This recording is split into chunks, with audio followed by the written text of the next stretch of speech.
Hey guys, it's me, Grace, a day in my life as a content creator ng Aurora Isabela. Let's go! Hi mga be, good morning sa inyong lahat. Nandito na naman tayo sa a day in my life ko. Ngayong araw po pala ay nagsasampay ako ng tuwalya na ginamit ng kapatid ko kasi nag-aral na naman siya guys. Oo, nag-aral na naman siya guys. So, siyempre ako yung ate niya kung mag-aayos dito. Char, Emma lang.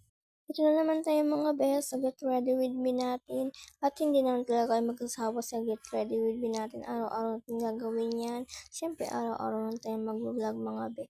Ayan pala mga bet, onting chismis lang kala mama. Kasi may nagsalap na naman silang chismis. Finally mga be, meron na rin tayo polvo ngayong araw.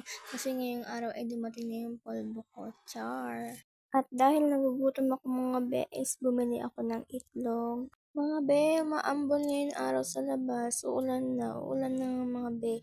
Yung mga sampay namin, hindi na natin sa ulan. Yan mga be, samahan niyo ako magluto ng itlog. Siyempre, samahan niyo ako hanggang dulo. A day in my life ko to. Let's go!